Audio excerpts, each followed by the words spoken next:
The eviction notice sat on the kitchen table like a loaded gun, its red letters bleeding into the quiet morning. Frank Morgan, 72 years old and 3 months behind on rent, stared at it without blinking. The coffee in his mug had gone cold, but he held it anyway, both hands wrapped around it as if it could still warm him.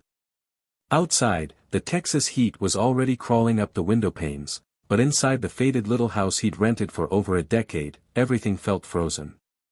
He hadn't spoken to another soul in 4 days, unless grumbling at the TV counted. Dust motes drifted in the strip of light coming through the blinds, catching on the edges of a life that had gone still. The TV muttered in the background, something about another one of Elon Musk's wild ideas. Frank wasn't really listening, not until the anchor's voice sharpened. In a controversial move this morning, Elon Musk's neurotechnology company announced its first human trial using a direct brain-machine interface. Critics are calling it reckless. Supporters say it could be the future of human evolution. Frank snorted. That guy's gonna blow up the world one of these days.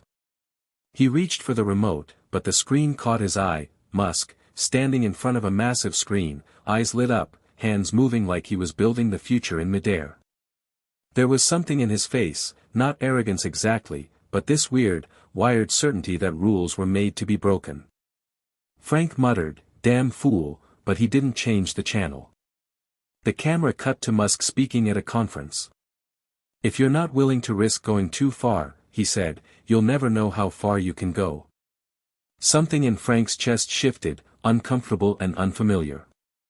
He stood up slowly, his knee popping, and shuffled toward the window. His leg still dragged a little from the stroke 2 years back. He hated that. Hated how it made him feel like a broken machine. He looked out at the street, quiet, sunlit, ordinary.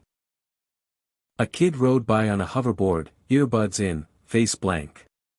Frank watched him disappear around the corner. He used to ride his bike like that once, back in a world with promise. The notice on the table waited. Final warning. He rubbed his jaw.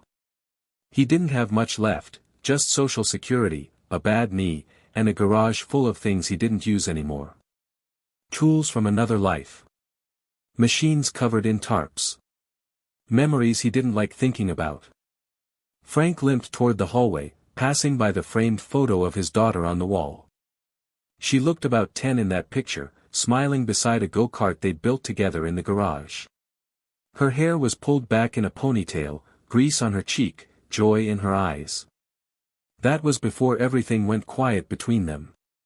Before the accident. Before the silence. He hadn't spoken to Megan in 6 years. He opened the fridge. Empty, except for a few eggs and a half carton of milk that smelled suspicious. He wasn't hungry anyway. He turned back to the TV, but the screen had gone to a panel discussion, experts arguing about ethics, science, the risk of pushing humanity beyond biology. One woman was saying, "It's irresponsible. He's crossing a line that should never be crossed." Another countered, "Every breakthrough in history started with someone crossing a line." Frank sat back down. The chair creaked under him. He picked up the notice again, then dropped it. There was no fight left in him. Or so he thought. The video cut to a clip of an old man, looked like late 60s, getting the neural implant. The man was smiling. Said he hadn't moved his right hand in a decade until that morning. Frank blinked. Rewound. Watched again. The guy's hand, shaky, slow, but real, was moving. "That's not possible," he whispered. He leaned forward. The man was laughing now, crying at the same time. "It's like I'm alive again." Frank turned off the TV. The room felt too small, like the air was pressing in. He pushed himself up and walked slowly to the back door. His hand hovered over the knob, then turned. The sunlight hit him like a slap. The backyard was overgrown. The grass hadn't been mowed in weeks. At the edge of the yard stood the garage, door closed, windows dusty. He hadn't been in there in nearly a year. Not since the night he tripped over a wrench and decided it wasn't worth the risk anymore. But now that thing Musk said was crawling around in his brain. If you're not willing to risk going too far, he stood there for a long minute, staring at the garage like it might bite him. Then he moved. Slow, limping, stubborn. He reached the door and pulled it open. The smell hit him first: dust, metal, oil, and time. The workbench was still there, covered in old rags and rusted tools. Shelves lined the walls, full of projects he never finished. In the corner sat the go-kart frame, half buried under a tarp. He pulled it back. The metal gleamed faintly beneath the dust. He remembered Megan's laughter, how she begged him to go faster, how her ponytail streamed behind her like a comet. His hands trembled as he touched the steering wheel. The plastic had cracked. "You're too old for this," he muttered. But the words didn't stick. He looked around. Everything was still here. Not just the machines. Him. Frank Morgan. Not the man he was, maybe. But maybe not done yet, either. A sharp ache ran through his hip. He grimaced. Looked down at his shaking hands. Then, without thinking, he reached for a wrench. Just to feel it. Just to remember. The metal was cool and solid in his grip. He turned it once in his hand. Then again. "You idiot," he said softly. But he didn't put it down. Something had started. Something stupid, maybe. Or maybe not. That night, Frank didn't watch TV. He sat at the kitchen table, the eviction notice still there, but now next to it sat the wrench. He looked at it like it was a key to something buried. He opened an old notebook. Wrote 2 words. Start again. No plan. No money. No clue what he was doing. Just a feeling. A spark. He remembered the question from the podcast, the one that played right after Musk's voice. What if everything you believed about getting old was wrong? Frank stared at the page. The silence wasn't so loud anymore. Maybe, he thought, maybe the line isn't where I thought it was. Maybe it's time I crossed one too. He closed the notebook. Looked out the window. Somewhere out there, the world was changing. Maybe it wasn't too late to change with it. Hit subscribe and leave a comment with where you're watching from. This story might just spark a new beginning. What's one thing that always pushes you forward, even when things get tough? Frank Morgan woke up before the sun, just like he used to back when the day had a reason to begin. The ceiling looked the same as always, stained, cracked, unremarkable. But something in his chest felt different, unsettled like the air before a thunderstorm. He swung his legs over the edge of the bed and sat there for a moment, joints stiff, feet numb. The little clock on the dresser read 5:07 a.m., and the silence in the room was thick enough to choke on. He shuffled to the bathroom, leaned against the sink, and stared at the reflection in the mirror. The face that looked back at him belonged to a man who had once built machines with bare hands and a mind sharp enough to sketch blueprints from memory. Now that same face was lined, drooped, half hidden behind tired eyes and stubble he couldn't be bothered to shave most days. He looked away. The water ran until it got warm, and he splashed his face, not to wake up, but to remember that he was still here. Down the hall, past the living room filled with thrift store furniture and a faint smell of mildew, he moved into the kitchen. The eviction notice was still there. So was the wrench. He looked at them both like 2 competing versions of the future. Then, without thinking, he made toast. Dry. No butter left. While the bread browned, he opened a cupboard and pulled out an old cigar box from the top shelf. Inside were pieces of his past, a photo of his wedding day, grease-stained and faded, a matchbox from the diner he used to go to with his wife, Claire, and a folded-up letter with his daughter's handwriting. He didn't open it. He knew it by heart. "Dad, I wish things could have been different. But I can't keep trying if you won't meet me halfway. That was 6 years ago. She was right, of course. He hadn't met her halfway. He'd retreated instead, into work, into silence, into a stubbornness that felt righteous at the time. Claire had died the year before that, and grief twisted him into someone neither of them recognized. He couldn't apologize then. He didn't know how. And now, silence had become habit. The toaster popped. He took the toast and sat down. Didn't taste it. Didn't need to. After breakfast, he opened the back door and looked out at the garage again. The sun was climbing now, light sliding over the roof like fingers peeling back time. He stepped outside. The grass was damp, clinging to his slippers. His left leg dragged a little, still weak from the stroke. It made him feel old in the worst way, not just aged, but defective, like something that should have been discarded. But he kept moving, one foot then the other, until he reached the garage door. It groaned when he pulled it open, like it was waking up too. The inside smelled like dust and oil and rusted dreams. He didn't turn on the light. He just stood there, taking it in, the workbench, the shelves, the scattered tools, the covered go-kart frame. Everything was exactly where he left it, and yet nothing felt the same. He walked to the bench, picked up a cloth, and wiped dust off an old metal vise. It was heavy, solid, a reminder of a time when things had weight and meaning. His hand rested on the lathe he used to maintain for fun, just to keep his skills sharp. It hadn't turned in years. He reached for the switch, hesitated, then flicked it. Nothing. Dead. Of course. He opened the side panel. Frayed wires. A busted fuse.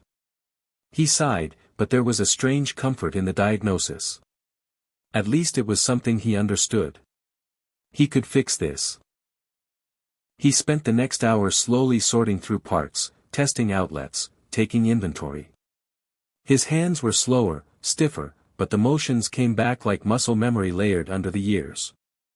Every now and then he would pause and look at the door, half expecting Claire to walk in with a mug of coffee, or Megan to poke her head in asking if she could help. But the garage stayed quiet. Eventually, he sat down on the old rolling stool, back cracking like old vinyl, and looked around. "You still in there?" he whispered, not sure if he was talking to the machines or to himself. Outside, a bird chirped. In the distance, a lawn mower started. Life was moving on without him. It had been for a long time. But maybe, just maybe, it didn't have to keep moving without him. Back inside, he made a list. Supplies he'd need to get the lathe running again. Simple stuff, wires, fuses, a multimeter. He even Googled a repair forum and bookmarked a thread on rebuilding vintage equipment. He didn't know why exactly. Maybe it was just something to do. Or maybe it was because something stirred in him when he heard Musk say, "You'll never know how far you can go unless you risk going too far." It wasn't that he believed in brain chips or Mars colonies. Frank didn't give a damn about colonizing the galaxy. But he did understand the feeling of being dismissed, being told to slow down, being underestimated just because of your age. And he hated it. He remembered a day from 30 years ago. Megan was maybe 10.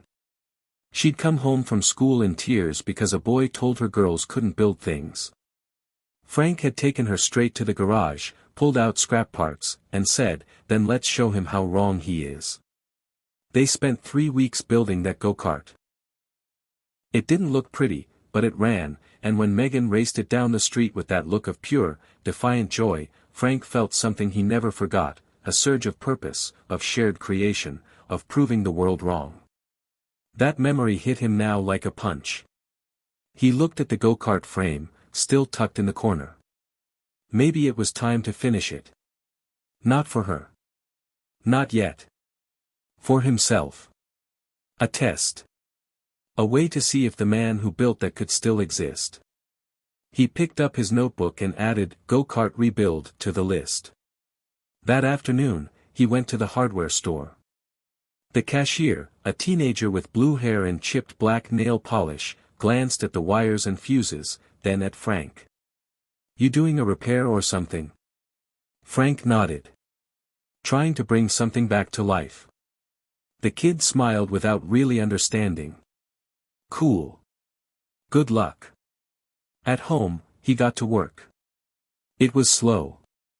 Frustrating. His hands cramped. He had to sit often. But every click of the wrench, every spark of life in a motor that coughed and sputtered and almost came alive, it gave him something he hadn't felt in years. Focus. Meaning. Motion. By nightfall, the lathe still didn't work, but the bench was cleaner, the tools organized, and Frank's shirt was damp with sweat and grease. He looked like hell. He felt alive. He went back inside and sat at the kitchen table again. The eviction notice was still there.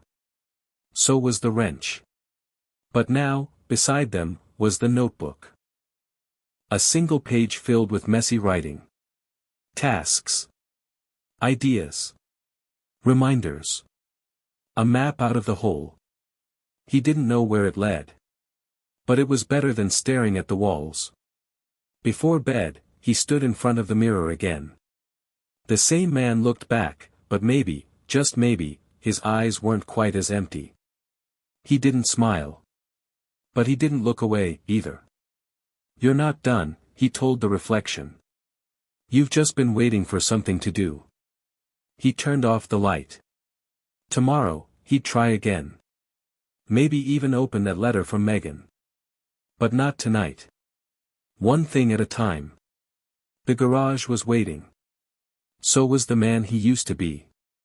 Frank sat on the doctor's exam table in a paper gown that crinkled every time he breathed, the room cold enough to make his bones ache in places he hadn't felt since the stroke. The fluorescent lights hummed overhead with an indifference that matched the look on Dr. Patel's face as she tapped away at her tablet. He'd been coming to this clinic for years, but lately every visit felt like a routine countdown, like they were just measuring how long until gravity finally won. "You've lost 3 more pounds since your last check-in," she said without looking up. "That's not unusual at your age, but it's something to monitor." Frank grunted. He hadn't meant to lose weight. Food just didn't seem worth the effort most days. She glanced at him, the way people do when they're about to tell you something they know you won't like. "I'm going to recommend physical therapy again. Low impact. Once a week. We'll go slow this time." He wanted to tell her that going slow wasn't the problem, it was the feeling that he was already being slowed down by everyone around him, like the world had gently placed a hand on his chest and whispered, "Shoo, just sit down." He said nothing. "Also," she added, "I need to be honest with you. The MRI still shows some minor damage from the stroke, and given your blood pressure, I'd really advise against any strenuous physical activity." "I know you're stubborn, Frank, but I'm not 30 anymore," he said flatly. "I get it." She softened. "It's not about age. It's about staying safe." He pulled on his shirt. "Safe feels a lot like useless most days." She didn't respond. She didn't need to.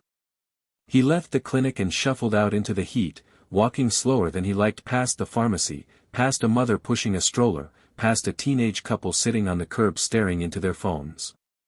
No one looked at him. The world didn't see 72. It saw invisible. He passed by the park, saw a group of kids zipping by on electric scooters, heard one of them say, "Dude, did you see that Musk chip thing? Guy's a psycho." Another kid laughed. "Yeah, my dad said he's gonna turn people into robots or something." The first one shrugged. Still cool, though. Frank stopped walking. Watched the kids disappear around the bend. Thought about that man in the video, older than him, hand twitching back to life. Thought about how Musk had ignored every critic, every regulation, every "you can't," and just kept pushing. Was he reckless? Probably. Was he arrogant? Definitely. But damn if he wasn't alive. Frank felt the weight of his limbs, heavy like they didn't belong to him anymore. He looked at his hands. They used to be strong, the kind that could bend steel and rebuild engines. Now they trembled if he held a screwdriver too long. He walked home in silence, the air thick with heat and resignation. The garage was still open when he got back. Tools neatly arranged from the day before. The lathe was halfway open, guts exposed like a puzzle waiting for him to solve it. But something in him hesitated. The doctor's voice echoed in his head, damage, strain, risk. He sat on the stool, wiped sweat from his brow, stared at the machine. What was the point? Who was he fixing this for? No one was watching. No one cared. Even if he got it running, even if he finished the go-kart or built something new, what would it matter? The world had moved on. All the jobs were digital now. All the factories were gone. The machines didn't need men like him anymore. He was a relic. A ghost in work boots. He closed the panel and sat there, quiet. Then he opened his flip phone, scrolled through old messages. None from Megan. Not since that last one, years ago. I'm tired, Dad. I can't keep trying if you won't talk to me. He hadn't replied. He didn't know how to tell her that grief had turned his words into ash. That he didn't recognize himself after Claire died. That silence had been easier than saying the wrong thing. The phone buzzed suddenly, an alert. He hit the button. A news clip played automatically. Elon Musk, again. This time being interviewed on a podcast. What drives you? The host asked. Musk leaned forward, his eyes tired but burning. Fear of being average. Fear of wasting time. Fear of waking up and realizing I lived the same year over and over again and called it a life. Frank froze. The host laughed. That's heavy. Musk didn't laugh. The clock's ticking. For all of us. Most people wait until it's too late to ask the right questions. Frank stared at the screen. He thought about the clinic, about the way people looked through him, about the garage filled with ghosts and projects and silence. About the damn go-kart, and the girl who used to laugh like the world was made just for her. Maybe Musk was crazy.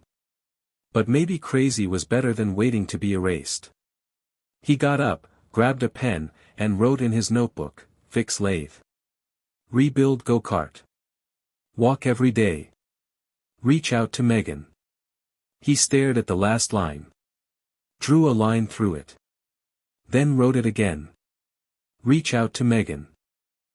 His hand trembled. He pressed the pen harder. Walked to the garage again. This time, he didn't sit.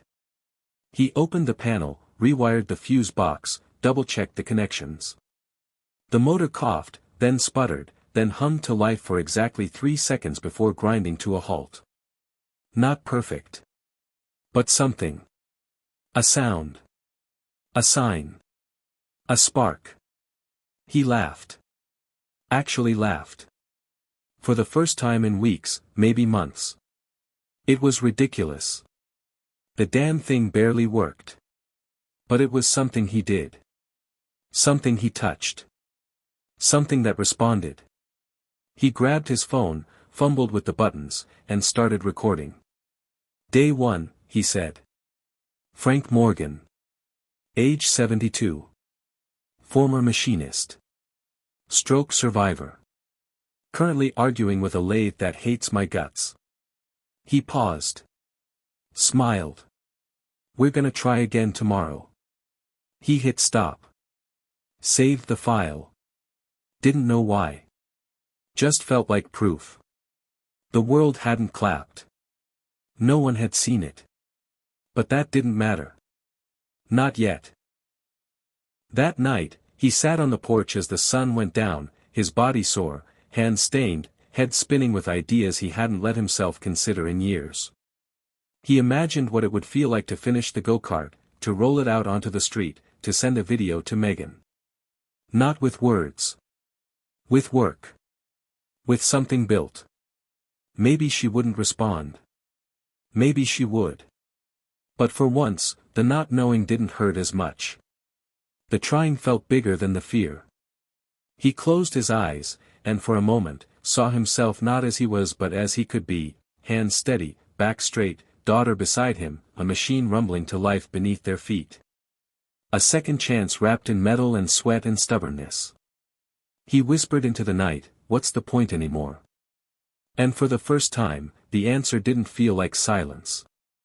It felt like tomorrow. Frank stood in the middle of the garage as the morning sun tried to sneak through the dirty windows, the dust catching the light in long, lazy beams like smoke frozen in time. The air smelled like old oil and regret, like a memory you can't quite get rid of no matter how many times you scrub the floor. He ran his hand across the top of the workbench, his fingers tracing the outlines of old stains and scratches, each one a tiny monument to who he used to be. In the far corner, the go-kart frame sat beneath a tarp, silent, still, waiting. He had looked at it 1,000 times over the years but never touched it again after Megan stopped coming around. He hadn't been able to. It was too much. Too full of everything they used to be. Too close to the part of himself that felt permanently lost. He stood there for a while, just breathing, the sound of birds outside the only reminder that life was still happening beyond these walls. He grabbed a stool, pulled it up to the go-kart, and sat down. His knees groaned in protest. He reached out slowly and pulled the tarp back, revealing the rusted frame beneath. The paint had chipped in places. One tire was flat. The steering column was crooked. But it was all still there. The bones were good. The memories sharper than the metal. He remembered her laughter, the way she used to shout, "Faster, Dad, faster," as they tore down the street. He remembered the way she looked at him like he could fix anything. And he remembered the silence after Claire died, the anger he carried like a shield, the things he never said when Megan begged him to talk. He remembered her walking away, shoulders slumped, voice shaking. "You're not the same. You don't even try." And she was right. He hadn't. Until now. He stood up, grabbed a wrench, and started loosening bolts. The first one fought him.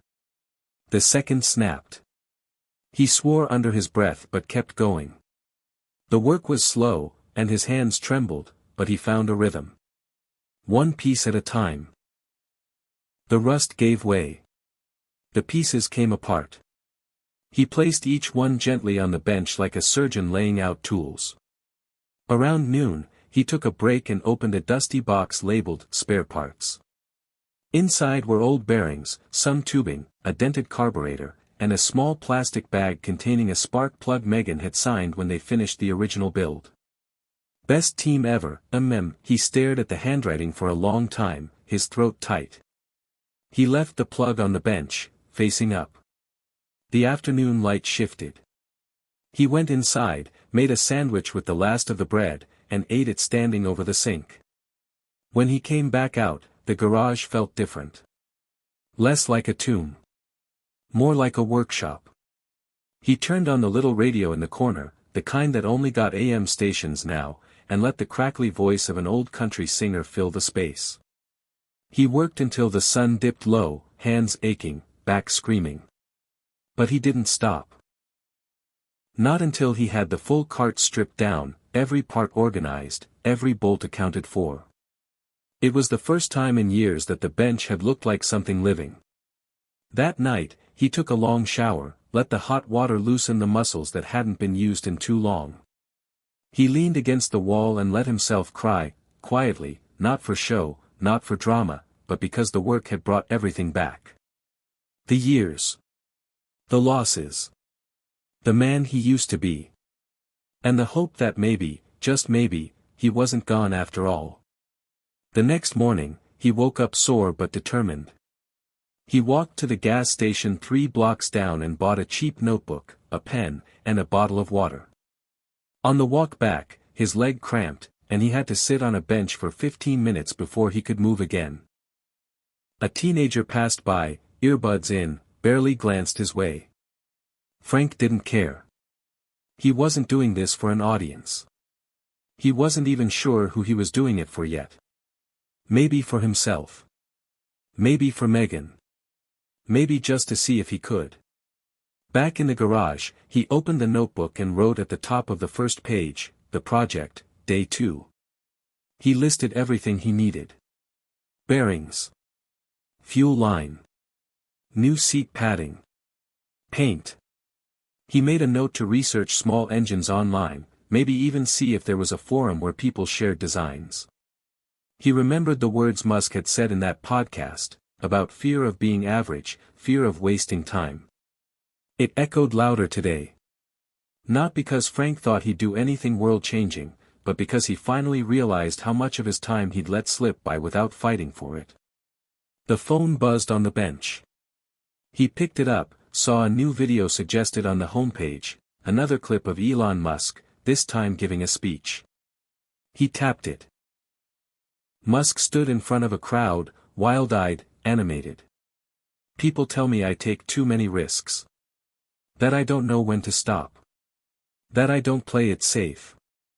But what they don't get is, I'm not trying to stay safe. I'm trying to matter. There's a difference. Frank paused the video. Rewound it. Watched again. Trying to matter. He looked around the garage. At the tools. The parts. The photo of Megan and the cart he'd pinned to the wall. He whispered to himself, trying to matter. Damn right. That evening, as the cicadas started singing, he decided to try something different. He propped his phone on the shelf, hit record, and looked straight into the camera. Frank Morgan here. I'm 72. Used to be a machinist. Had a stroke. Lost my wife. Haven't talked to my daughter in too long. But I've got a garage full of ghosts and a project that won't let me quit. So I'm gonna rebuild this go-kart. Not because I think I can win anything. Just because I'm not done yet. He ended the video. Called it Old Man, New Machine, Day 1. He didn't expect anyone to watch it. Didn't even know why he uploaded it. But it felt good. Like throwing a bottle into the ocean. Maybe someone would find it. Maybe no one would. But he was doing something. He stood outside that night and looked up at the stars. Somewhere out there, Musk was probably dreaming about Mars. And here he was, dreaming about a go-kart. But dreams were dreams, no matter the size. He looked at his hands. Still shaking. Still trying. Not done yet, he said again, louder this time. And for the first time in years, he believed it. Frank didn't expect anything to come from the video. He had barely figured out how to upload it, and the whole process felt like sending smoke signals into the void.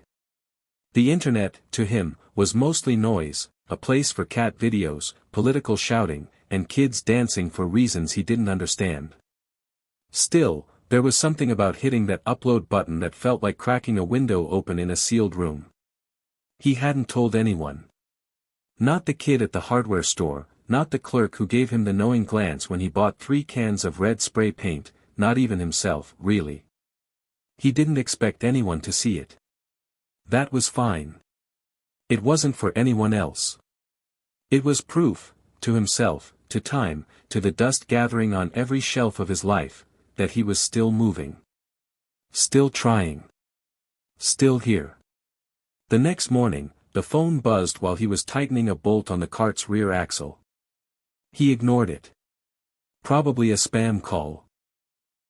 Maybe his pharmacy reminding him about pills he hadn't taken in a week. But it buzzed again. Then again.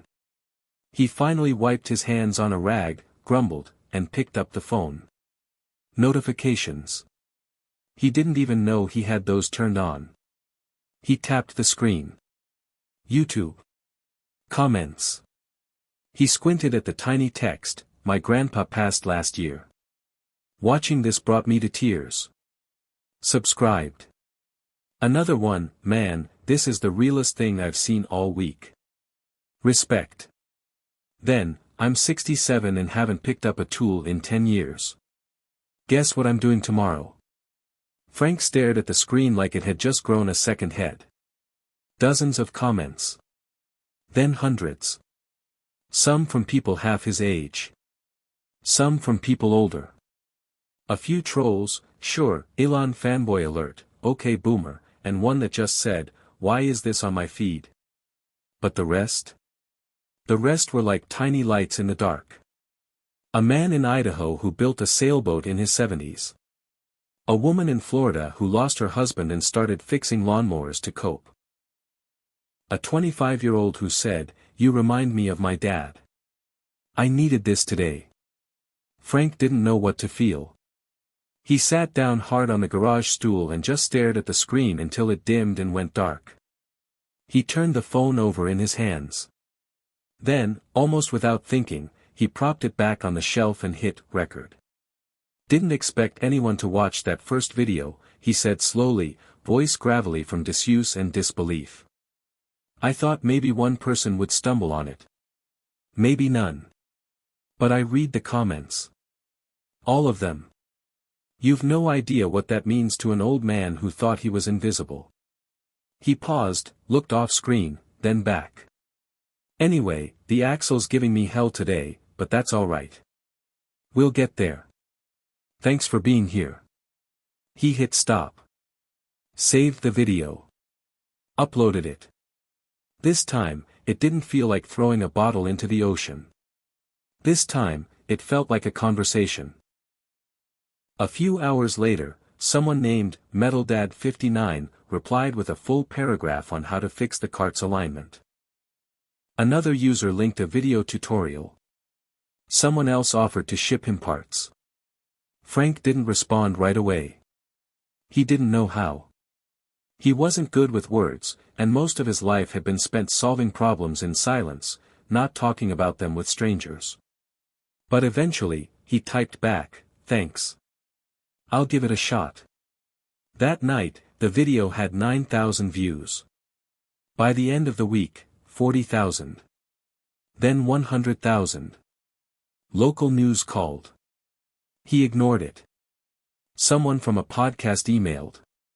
He deleted it. He didn't want fame. Didn't want interviews. He just wanted to build the damn cart. But every day, more messages came in. People shared their stories. Their regrets. Their projects. Their pain.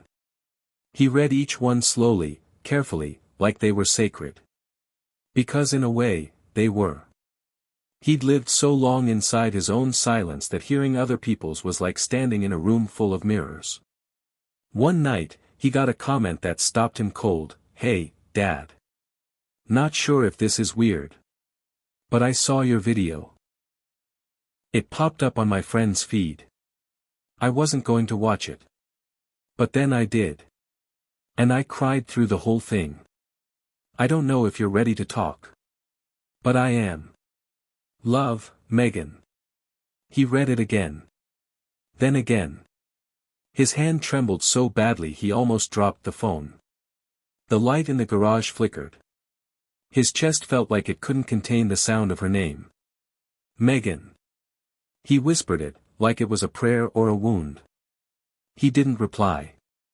Not yet. He couldn't. The fear came back all at once, the fear of saying the wrong thing, of making it worse, of hope collapsing under its own weight. He turned off the phone and sat in the dark for a long time. The next day, he worked longer than usual. He replaced the wheels, fixed the seat frame, rewired the ignition. He started filming less, talking less. Something had shifted. He wasn't sure if it was good or bad. He just knew that her comment had opened something in him he didn't know how to close. 2 nights later, he uploaded another video. No intro. No jokes. Just him, sitting in the cart, the frame finished, the engine still missing but everything else solid. If you're watching this, Megan, he said quietly, I'm sorry. For all of it. For shutting down. For not showing up. For letting grief turn me into someone you couldn't talk to. I miss you every single day. I didn't know how to fix what I broke. I still don't. But I'm trying. And this cart, it's not just a machine. It's a promise. I'd like to finish it with you. If you're willing. He ended the video there. No edits. No music. Just silence. 2 days passed. No reply. The view count ticked up. People sent messages of support. Encouragement. One man wrote, "I've been estranged from my son for 12 years. I sent him this video. He called me." Another, "Your apology helped me write my own. Thank you." Frank read them all, but none of them filled the hole that Megan's silence left. Until the next morning, when he opened his phone and saw a message from her, "Yes. Let's finish it together." He stared at it for so long the screen dimmed and went black. Then he laughed. A loud, broken, joyful sound that echoed through the garage like the world had cracked open and let the light back in. He texted her back. Just one word. Soon. That afternoon, he cleared the second stool in the garage. Cleaned it. Set it next to the cart. Then he sat down, picked up a wrench, and got back to work. Frank hadn't felt this kind of anticipation in years, not since the first time he met Claire at the hardware store in 1977 when she dropped a box of screws and he bent down to help her, or the morning Megan took her first wobbly steps toward him in the backyard, arms out like she was flying, the same look of joy and fear on her face that he now saw in the mirror each day as he prepared for whatever this was becoming, this strange second life emerging from rust and silence and the words of a man he'd never meet, a man shooting rockets into space while Frank, quietly and stubbornly, rebuilt his world one bolt at a time, one video at a time, one shaky smile at a time, and now, with Megan's message still glowing in the corner of his mind like a lantern in a cave, something inside him was alive again in a way he hadn't thought possible, like a frozen river suddenly cracking and moving and roaring toward spring. And even though they hadn't spoken yet, not voice to voice, not face to face. The idea that she wanted to finish the go-kart together made the work feel sacred, like every turn of the wrench was a sentence in a letter he was writing without words, a kind of mechanical apology shaped in chrome and effort and time, and he knew it would take more than this, more than tools, more than wheels. But it was a beginning, and beginnings were more than he'd dared hope for in a long, long time, so when he opened the garage that morning, light spilling in across the concrete like a blessing, he felt something settle into place, like a man who had finally stopped running from himself and started walking towards something instead, even if his steps were slow and uncertain, even if his body ached in all the usual places and some new ones too, he moved with a purpose that made the pain feel less like a curse and more like proof that he still had skin in the game, still had chapters left to write, and as he wiped down the newly installed seat, tightening the last bolt with the careful, steady pressure of a craftsman who remembers what it means to care deeply about something again. He imagined Megan sitting beside him on that second stool, imagined the way she used to cross her arms and raise an eyebrow at his instructions, pretending to be annoyed but secretly loving every second of their shared projects, their grease-stained afternoons, their long drives for parts and donuts, and he smiled without meaning to, the kind of smile that doesn't need anyone to see it to be real, just a small exhale of hope curling up at the edges of his mouth as he reached for his notebook. And wrote 3 words in big block letters at the top of the page, she said yes, and underlined it twice, then got back to work, because there was a lot to do, because if she was really coming, he wanted everything to be ready. The garage cleaned, the parts organized, the engine ordered, the toolkit laid out like a welcome mat of forgiveness, a quiet message that said, "This is yours too," and he spent the next few days prepping, sanding the body down, painting it a deep candy apple red like they had originally planned but never finished, the paint catching the sunlight in a way that made the cart look like it was already moving even when it stood still, and when the engine arrived by delivery truck on a Thursday morning, he stood in the driveway like a kid on Christmas, watching as the driver, a young guy with earbuds and a clipboard, lowered the box with a grunt, said, "You building something cool, old-timer?" and Frank smiled and said, something like that, and the kid nodded and walked off without knowing he'd just delivered something far heavier than a machine. A piece of redemption, a symbol of return, and Frank dragged the box into the garage, knelt beside it, opened it carefully, hands shaking just slightly as he peeled back the foam to reveal the gleaming heart of the project, compact, powerful, waiting, and he whispered to it like a prayer, "Don't let me screw this up." Then began the installation, wires and hoses, mounting brackets, double-checking every connection, every torque spec, working late into the night with a flashlight strapped to his forehead, sweat soaking through his shirt, eyes squinting through the blur of exhaustion and age and determination, and when he finally bolted it in, when he stepped back and saw the go-kart standing whole again, like a skeleton rebuilt into something ready to run, his breath caught in his chest and he sat down heavily on the stool, head bowed, not in defeat but in reverence, because it had taken so long to get here, to this moment where things weren't just broken or abandoned or too late, but possible, fixable, alive. And the next morning, Megan called. Not a text, not a comment, but a real call, and when he answered, his voice cracked just from saying her name, and hers did too, and they didn't talk about the past right away, didn't unpack the years or the hurt or the reasons, they just talked about the cart, and it was enough, like music beneath the silence, like the first light before dawn, and she said, "I'll be there Saturday," and he said, "Okay," and hung up and stared at the phone for a long time, then stood up and cleaned the garage again, dusted the shelf, swept the floor, laid out 2 matching sets of gloves, and when Saturday came, he woke up at dawn and made coffee and sat on the porch watching the road, heart pounding with every car that passed, until finally, a blue sedan pulled into the driveway and parked, and the door opened, and there she was, older than the last time he'd seen her, but unmistakable, hair pulled back, eyes shining with something like hesitation and something like love, and she stood there for a second before walking toward him,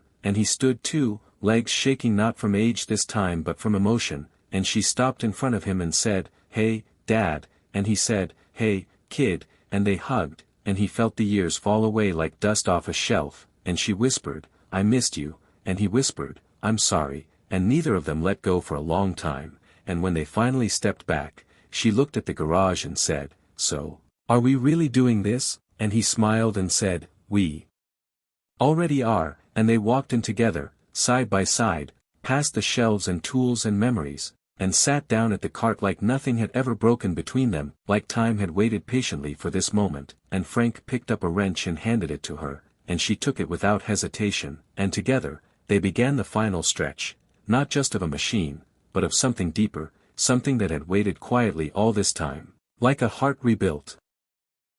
They didn't talk much that first afternoon, not about the past, not about what had happened or hadn't, or what words had been said in anger or silence, they just worked, side by side, like they used to, like no time had passed at all, and if the quiet between them held 1,000 unspoken things, neither of them tried to force it open, because the metal didn't care about apologies, and the cart didn't ask for explanations. It just needed hands and focus and care, and that's what they gave it. Hour after hour, Megan on the floor checking the chain tension while Frank adjusted the throttle response. The sounds of tools and laughter slowly replacing the ache that had hung in that garage for years like a ghost with nowhere to go, and when the sun started to dip and the shadows grew long, Megan leaned back against the wall, grease smudged on her cheek, hair pulled into a messy ponytail, and looked at the cart and said, "She looks good," and Frank nodded, feeling a lump in his throat as he wiped his hands on a rag and replied, "She sure does." And what he meant was, "You do too," but he didn't have to say it, because she smiled in that way she used to when she was little, when she knew exactly what he meant even when he said nothing at all, and then she asked if he still had that old video they shot of her first ride, and he dug around in the back of the garage until he found the dusty camcorder case, opened it like a time capsule, pulled out the tape, and they went inside, rigged the camcorder to the ancient television using a mess of adapters and hope, and when the screen flickered to life and showed a younger Megan, maybe 10 years old, her hair wild in the wind, hands gripping the cart's steering wheel as she flew down the driveway with Frank jogging behind her, yelling, "Brake, Megan, brake," and her voice shouting back, "Never."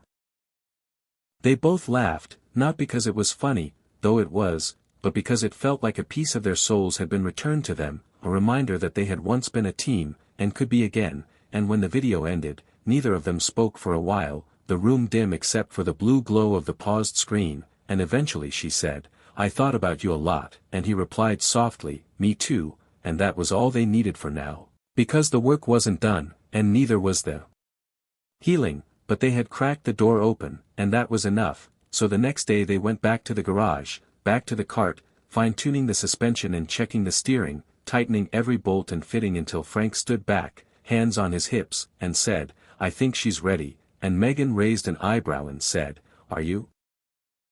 And he laughed, not bitterly like before, but with the soft surprise of a man who realizes he's not afraid anymore, and said, "Only one way to find out," so they wheeled the cart out into the street, the wheels rolling smooth and straight, the engine quiet but coiled with power, and neighbors peeked out from behind curtains, unsure what they were seeing. A 72-year-old man and his daughter with matching grins pushing a red go-kart like it was the finish line of something they'd been running toward for years, and when Frank sat down behind the wheel, helmet on, gloves tight, he looked up at Megan and said, "If I flip this thing, promise not to upload it," and she laughed and said, "No promises," then hit the switch and gave him a thumbs up, and the engine roared to life, a deep, satisfying rumble that sent a shiver down his spine, not from fear but from memory, because this was what it used to feel like, to be behind the wheel of something you built with your own hands, something that moved because you made it move, and as he eased down the street, not fast at first, just steady, testing the brakes, the turn radius, the throttle, he felt something shift inside him. Not just joy, though that was there, but pride, and a kind of quiet strength that comes from doing something hard and doing it anyway, and when he circled back and saw Megan clapping, tears in her eyes, he couldn't help it, he gunned the throttle and shot past her, laughing like a boy, like a rebel, like a man who had outlived the version of himself who thought he was finished, and when he finally stopped, heart racing, cheeks sore from smiling, he looked up at her and said, "Let's race," and she grinned and replied, "I thought you'd never ask," and the next few hours passed in a blur of turns and spins and laughter, until the sky turned orange and the air smelled like summer and second chances, and when they finally pushed the cart back into the garage, tired and sweaty, Megan said, "You know, you could post that," and Frank shook his head and said, "I think this one's just for us," and she nodded, understanding. Because some moments aren't for sharing, some moments are just meant to be lived, and later that night, they sat on the porch drinking lemonade, the stars peeking out above them, and Megan said, "You remember that time we tried to build the hoverboard?"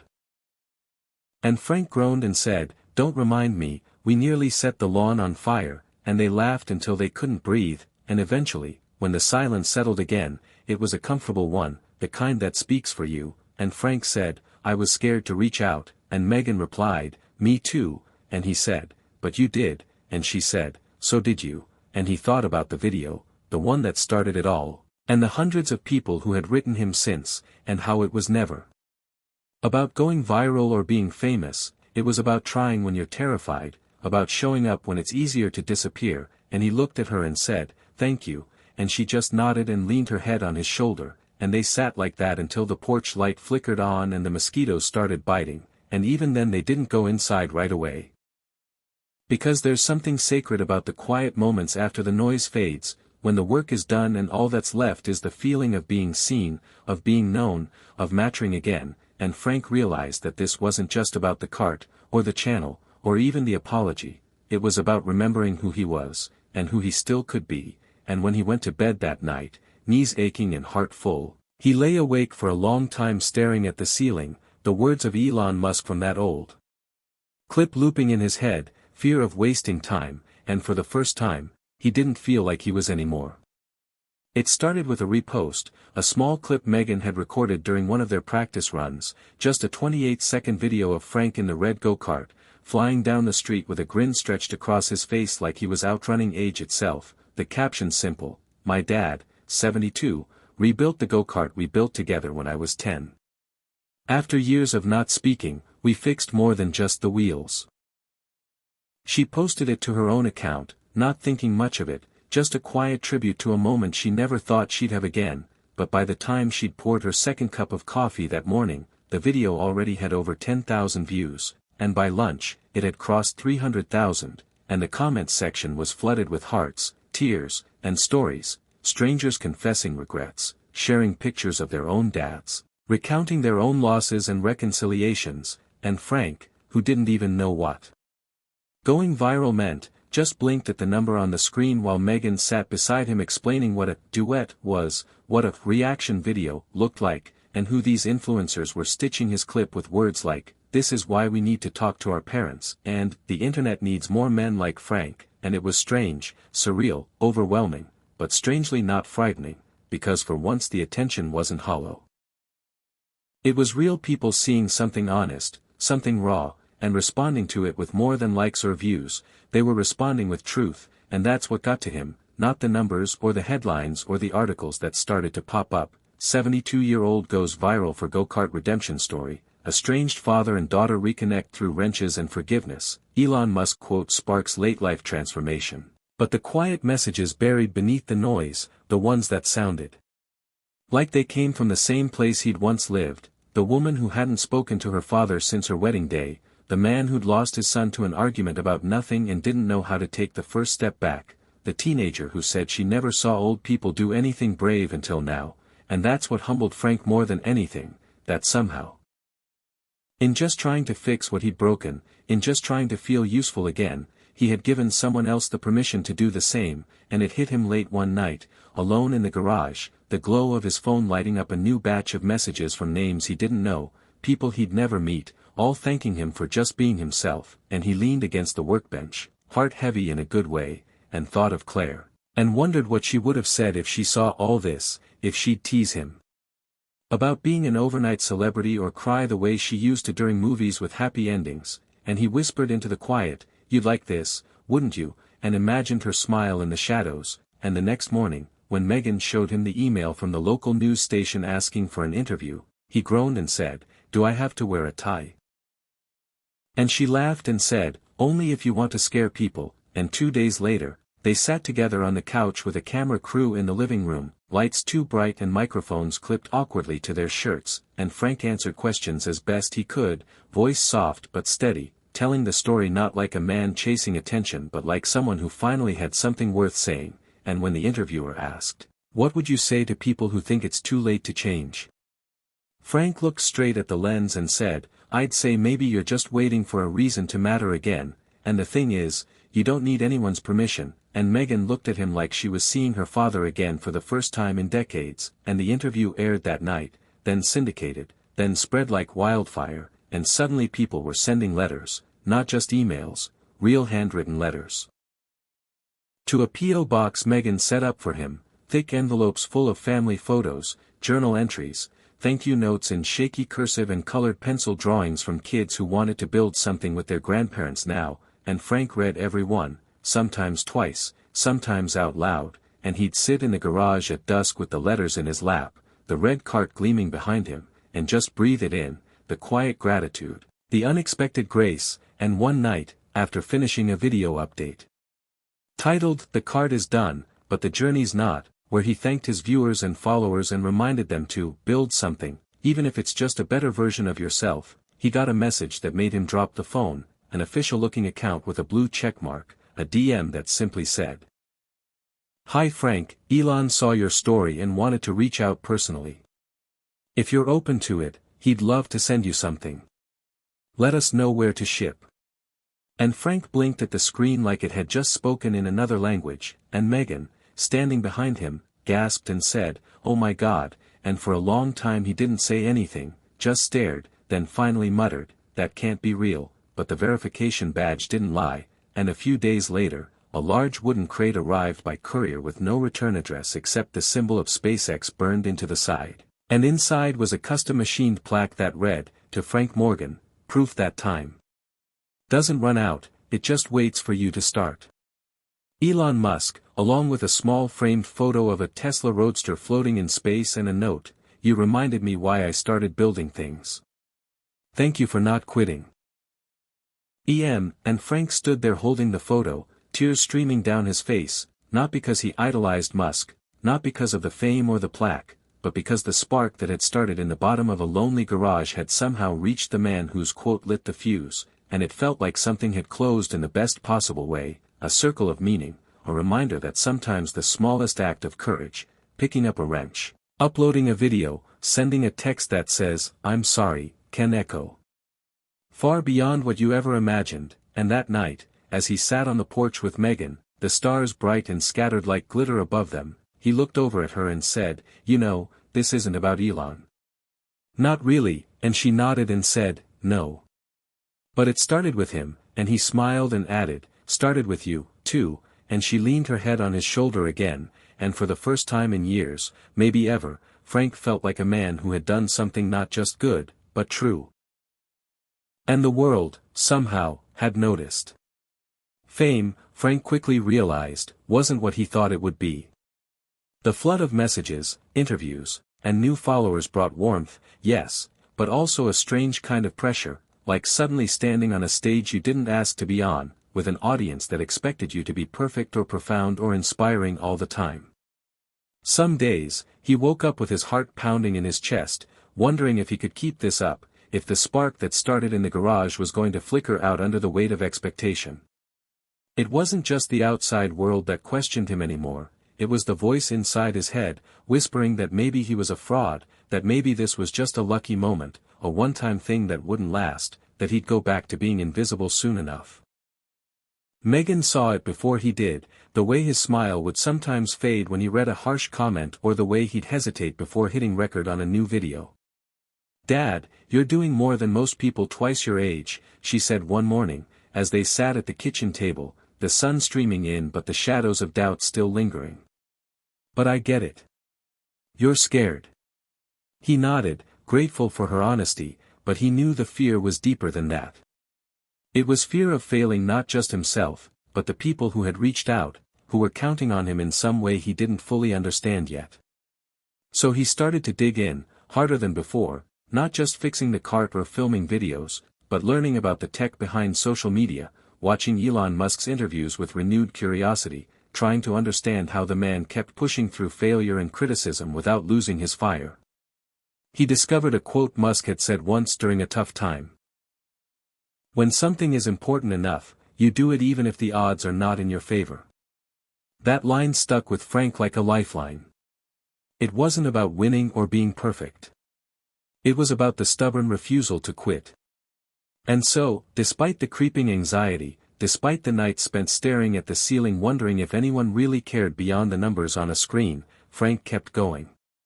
He posted a new video called, "Why I'm Scared to Keep Going, But I Will," raw and unpolished, where his voice cracked a little as he admitted his fears and doubts. The response was immediate and overwhelming. Messages poured in, thank you notes from people feeling just as scared, just as stuck, just as old and invisible. One woman wrote from Ohio saying, "You gave me the courage to call my estranged sister." Another man from Texas said, "My dad passed last year, but your story reminded me of all the things we never said." Frank read each message, sometimes laughing, sometimes crying, but always feeling the thread of connection grow stronger. Meanwhile, the local newspaper invited him for a follow-up interview, this time asking about his future plans. "Honestly," Frank said, "I don't know exactly what's next. But I do know this, I'm not done building. Not by a long shot." Megan was busy too, helping him edit videos, manage comments, and even suggesting new projects, like fixing up an old motorcycle they found in the barn, or starting a small workshop series for seniors who wanted to learn to build or fix things. It was a community forming around them, a quiet revolution sparked by a simple idea: it's never too late to start again. But with every bright moment came shadows. Some old friends who hadn't seen Frank in years reached out with skepticism or judgment. "Why now?" they asked.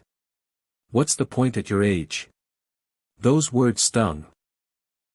There was also the relentless ache in his knees and back, the reminders from his doctor to slow down, take it easy, be careful.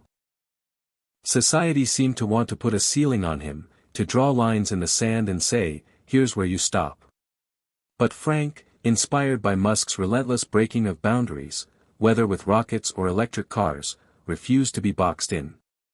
He started waking earlier, walking more, pushing his body gently but firmly.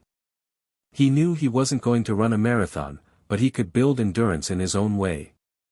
One day, while tinkering in the garage, he got a call from a producer for a documentary about late-life reinvention. They wanted to film his story, to capture the grit and grace of a man proving that age was just a number. Frank hesitated. The idea of cameras following him around made him uneasy, but Megan nudged him forward. "Think of it as another way to reach people," she said. "Another way to say, we're not done yet." So they agreed. Filming began the next week, and Frank found himself retelling his story over and over, sometimes with ease, sometimes with tears, always with the same quiet hope that maybe, just maybe, it would make a difference. The crew followed him to the cart, to the porch where he talked with Megan, even to his doctor's office, capturing the tension between physical limits and unbreakable spirit. During one interview, Frank was asked about Elon Musk's role in all this. He thought for a moment and said, "Elon's story reminds me that rules are meant to be challenged, that fear isn't a full stop, it's a comma, a pause before the next sentence. He's not a hero to me, not in the usual sense. He's a spark. He's the voice that says, keep going. And sometimes, that's all you need." As the filming wrapped up, Frank realized something he hadn't allowed himself to feel before: he was proud.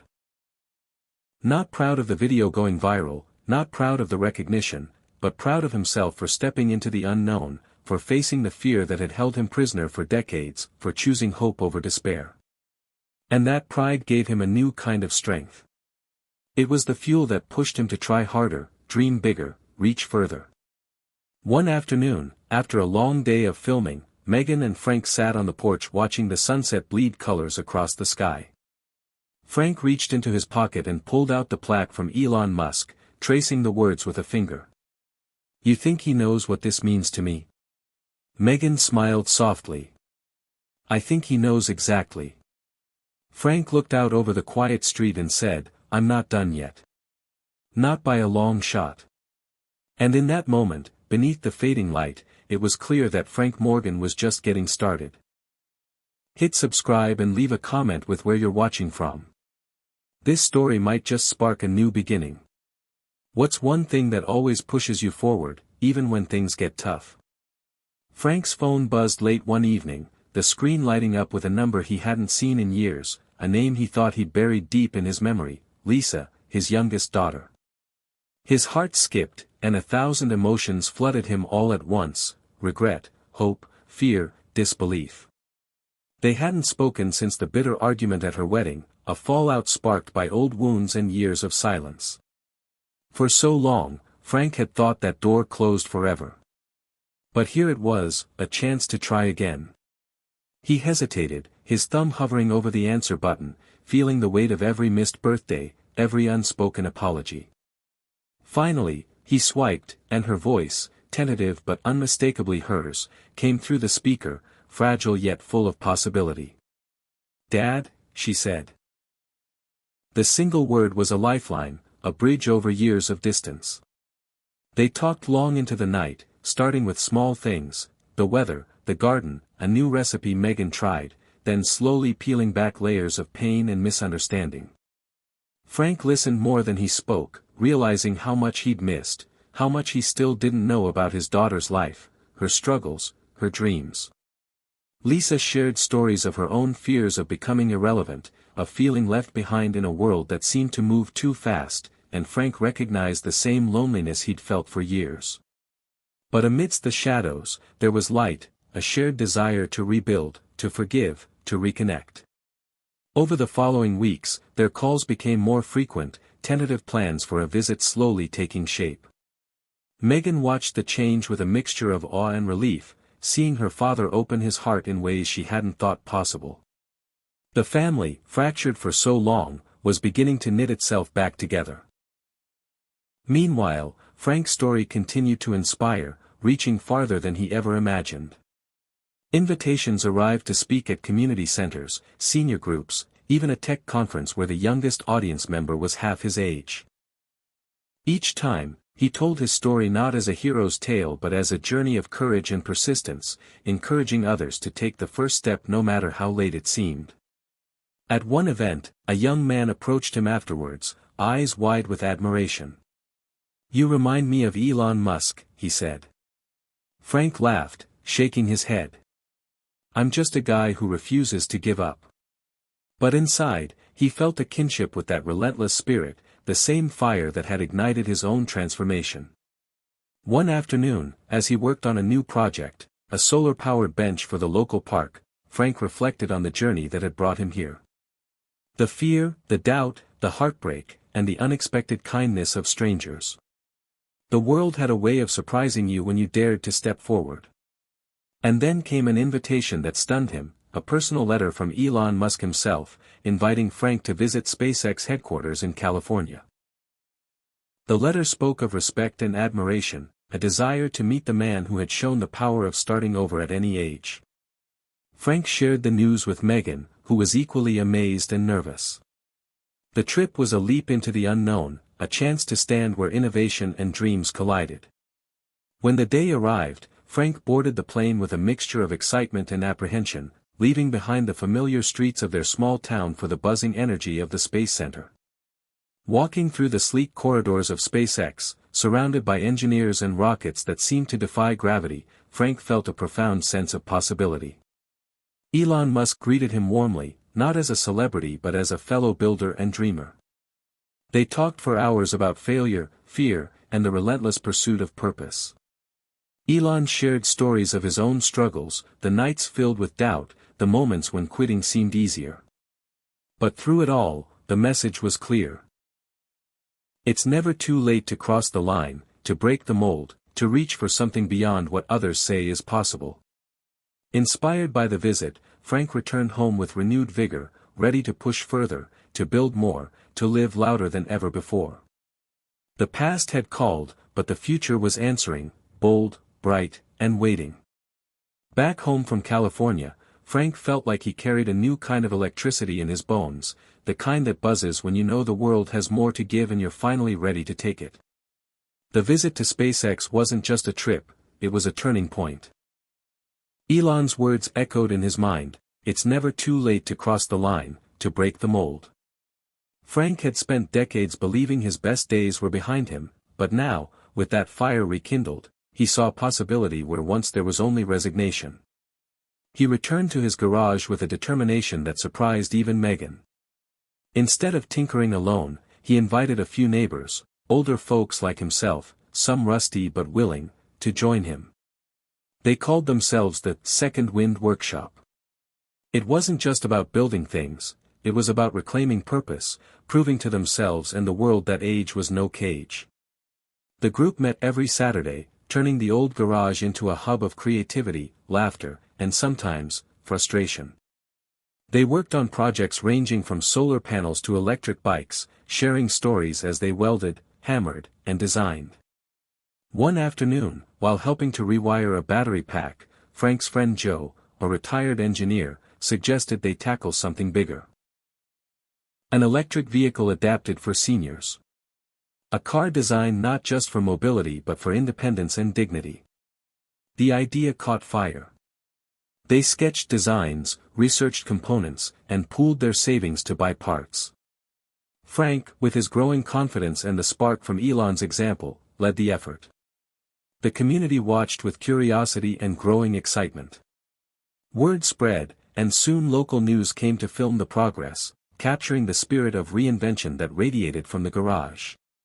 But the breakthrough came unexpectedly one evening when Frank, working late, connected a small prototype motor to a lithium battery pack he had salvaged from an old Tesla he'd spotted online. The motor whirred to life, smooth and powerful, unlike anything they'd anticipated. It was a moment of triumph, a whisper of the future humming softly in the dark. Over the next weeks, the team refined their prototype, solving problems with stubborn determination. Megan helped document their journey, live-streaming demos that drew viewers from across the country. Comments poured in from seniors inspired by the project, tech enthusiasts impressed by the ingenuity, and even engineers offering advice and encouragement. Then came the moment they dared to test the full vehicle. Frank climbed in, his hands steady despite the nerves knotting his stomach. The electric senior car rolled forward, quiet and smooth, hugging curves in the driveway like it was born to drive again. It wasn't just a machine, it was a symbol of what could happen when you refused to accept limits. The local community center invited Frank and the team to showcase the car at an upcoming senior expo, a chance to share their message with a wider audience. The day of the expo was electric, literally and figuratively. The garage-built car drew crowds, many amazed that something so innovative came from a group of seniors. Frank spoke on stage about fear, failure, and the power of starting late. "This isn't just a car," he told the audience. "It's proof that innovation doesn't have an expiration date." The applause was thunderous, and Frank felt a wave of something he hadn't felt in years: belonging, purpose, and hope. But with success came new challenges. Some critics dismissed the project as a novelty, a senior gimmick that wouldn't last. Others questioned whether older adults could handle the technology. Frank took the criticism personally at first, but then he remembered Elon's advice about failure and resilience. "Ignore the noise," Elon had said. "Focus on the work that matters." That night, Frank posted a video addressing the skeptics, speaking from the heart about the strength found in perseverance, the wisdom that comes with age, and the need to redefine what it means to grow older. The video resonated deeply, sparking a wave of support and reinvigorating the project. Meanwhile, the team continued improving the vehicle, incorporating feedback and making it safer and more user-friendly. The breakthrough was no longer just about the car, it was about shifting the narrative around aging itself. Frank's story, once one of regret and loneliness, had transformed into a beacon of possibility, fueled by a dangerous breakthrough that challenged the world's expectations. And as he looked around at the faces of his friends, at Megan's proud smile, at the new letters from strangers sharing their own stories of late-life reinvention, Frank knew this was just the beginning. Just when Frank thought the biggest battles were behind him, a surprise arrived in the form of an email that landed in his inbox one rainy morning. The sender was someone he hadn't expected, Dr. Evelyn Harris, a gerontologist and advocate for senior independence who had watched his story unfold online. Her message was brief but powerful. She wanted to collaborate on developing the electric senior vehicle further, combining her expertise with Frank's practical experience. Frank stared at the screen, heart pounding with a mix of disbelief and hope. Could this really be happening? After years of feeling overlooked, dismissed, even invisible, here was a respected scientist reaching out, recognizing the value of what he and his friends were building. Their first meeting, via video call, was electric. Dr. Harris was sharp, warm, and brimming with ideas. She spoke passionately about the need for innovation in aging, the importance of mobility to mental health and dignity, and how Frank's project could be a game-changer if they approached it with science and empathy. "We need to think beyond just mechanics," she said. "This car has to be a tool for empowerment, not a gimmick." Frank listened intently, realizing how much he'd been operating on heart and grit alone. Evelyn's perspective brought new depth, new possibilities. Over the coming months, their partnership blossomed. Dr. Harris helped design features tailored to senior drivers, easy-to-read dashboards, voice-activated controls, built-in emergency alerts. Frank and the workshop crew tested prototypes relentlessly, gathering feedback from local seniors eager to reclaim independence. The community grew. One day, Evelyn invited Frank to speak at a national conference on aging innovation. The opportunity was daunting. Frank wasn't a polished speaker or a scientist, but a man with a story. Standing before a crowd of experts, policymakers, and activists, Frank shared his journey, the doubts, the breakthroughs, the power of refusing to give up. He spoke not as a hero but as an everyman who dared to dream again. The audience was captivated. Afterward, several attendees approached with offers of support, funding, and collaboration. Frank realized that the dangerous breakthrough Elon had symbolized wasn't just about technology, it was about mindset, about breaking through societal walls that said, "too old," and replacing them with, "what if?" Yet not all reactions were positive. Some industry leaders saw the project as a threat, a challenge to the status quo of elder care and transportation. Rumors swirled about pushback, attempts to discredit the work or slow progress. Frank felt the familiar sting of resistance, but this time, he was prepared. He leaned on the lessons from Elon's journey, the fierce persistence, the willingness to disrupt, the understanding that real change often comes with controversy. With Evelyn's guidance, they navigated regulatory hurdles, designed safety protocols, and built a coalition of supporters. The breakthrough wasn't just technological, it was cultural. Frank's personal transformation mirrored the vehicle's evolution, a symbol of resilience, innovation, and hope. One chilly autumn evening, as Frank and Megan worked late in the garage, she looked up from her notes and said, "Dad, remember when you thought this was just a hobby?" Frank smiled, wiping grease from his hands. "Feels like a lifetime ago." The truth was, the dangerous breakthrough had sparked something far bigger than either of them imagined. It was a movement, a reclaiming of power and purpose for a generation too often written off. And Frank Morgan, once invisible and defeated, was now its unlikely but undeniable face. Success brought light but also shadows. Frank quickly learned that when you challenge the world's ideas about aging and innovation, you invite criticism, not just from strangers but from people you thought would support you. One afternoon, as he scrolled through comments on his latest video showcasing the upgraded senior vehicle, Frank's chest tightened. The words weren't just skeptical, they were harsh, sometimes cruel. "Why waste money on old folks playing with toys?" one comment read. "This is a gimmick. Let the young take the wheel." The sting of invisibility cut deep. For years, Frank had felt overlooked, but now, even with progress and recognition, the world seemed reluctant to fully embrace what he represented. Megan sat beside him, noticing his silence. "They don't know your story, Dad," she said gently. "But you've got something they don't, the courage to keep going." The next day, Frank faced more direct pushback. A prominent columnist wrote an article dismissing the project as a vanity stunt, arguing that resources should focus on traditional elder care, not electric playthings.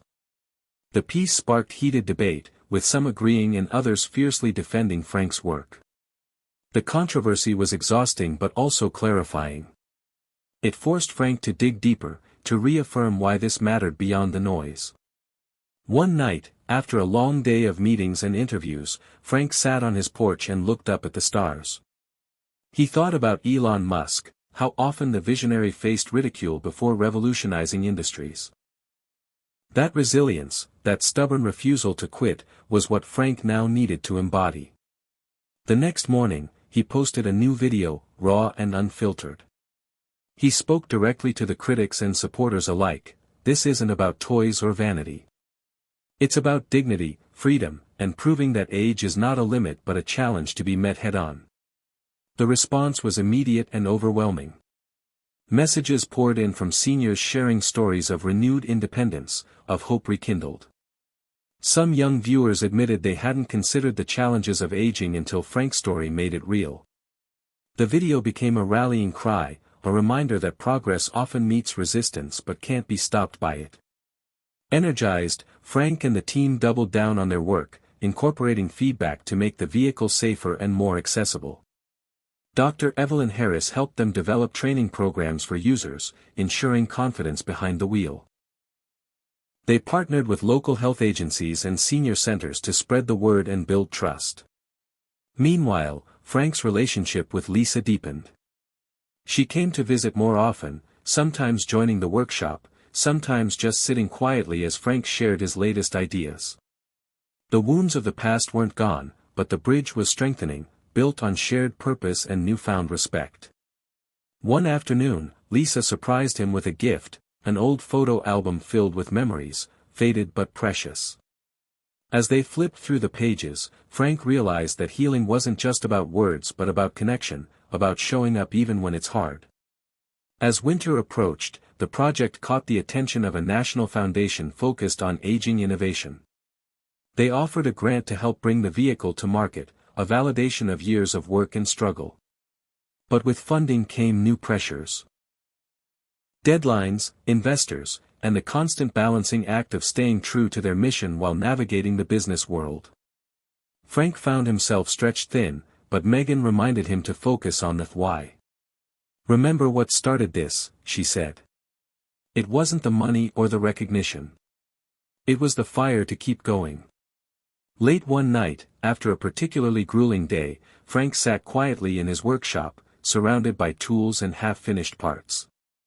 The fear of failing again whispered in the corners of his mind. But then he remembered Elon Musk's words, "When something is important enough, you do it even if the odds are not in your favor." That mantra became his shield and sword. With renewed clarity, Frank pushed forward, knowing the journey was far from over but confident that every step mattered. The breakthrough wasn't just a product, it was a testament to resilience, a challenge to a world too quick to count people out. And Frank Morgan was ready to face whatever came next, with fire in his heart and the road stretching ahead.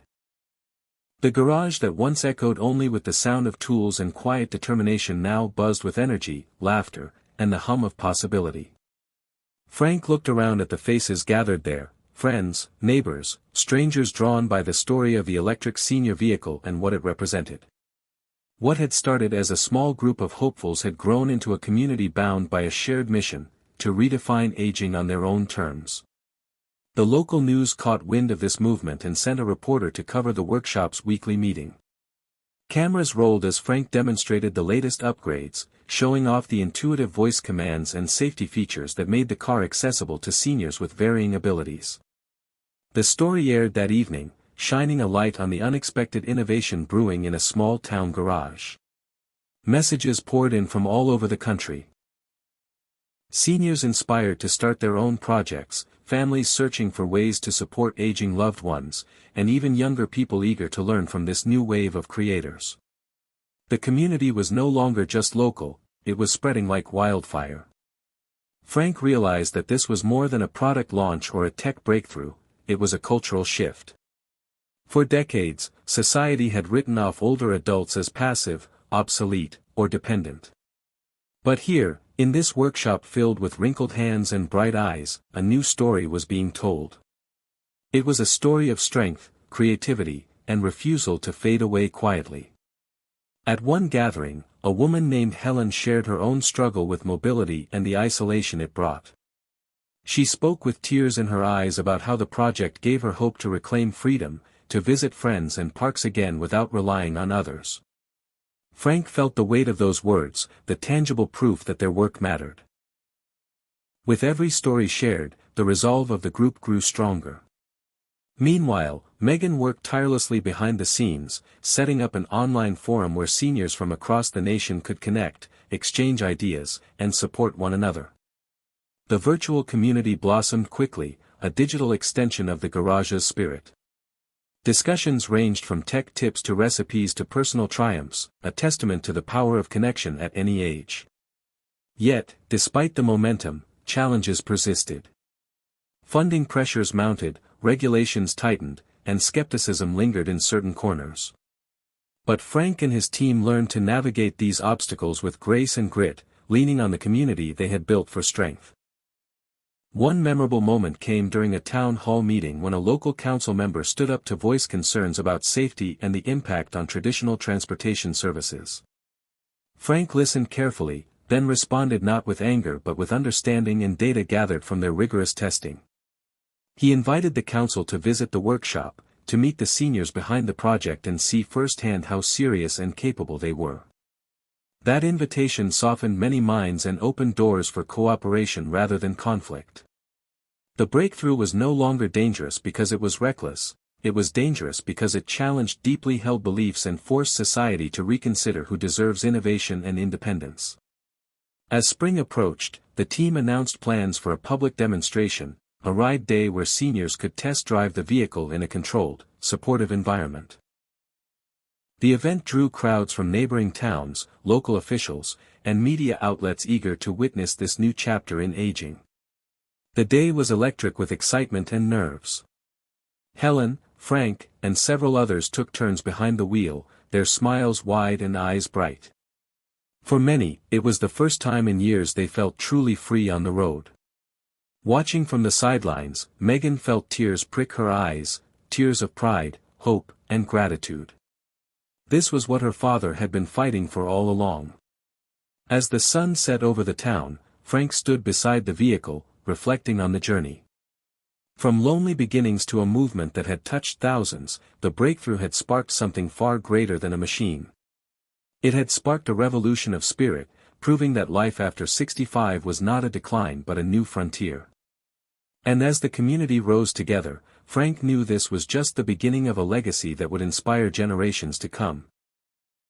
Amid the growing success and public attention, Frank found himself confronting a boundary more intimate than any regulatory hurdle or technical challenge. The progress with the electric senior vehicle had rekindled old hopes, but it also reopened wounds he had long buried, especially in his relationship with Lisa. One chilly evening, after a long day at the workshop, Frank sat alone in the dim light of his living room, the silence pressing on him. Memories flooded back, the years of distance, the arguments left unresolved, the space between them growing wider as time marched on. Megan had been encouraging him to reach out again, to try and heal what was broken, but fear held him back, the fear of rejection, the fear that some lines once crossed could never be repaired. Yet, inspired by Elon Musk's relentless drive to push through barriers, Frank realized that the most important breakthrough might be a personal one. The next morning, he dialed Lisa's number with trembling hands. Her voice on the other end was cautious but kind. They agreed to meet at their old favorite cafe, a place filled with shared memories and ghosts of the past. Sitting across from each other, Frank felt the weight of years but also the fragile hope of second chances. They talked. Not just about old hurts, but about the present, the future, and the unexpected paths life had taken.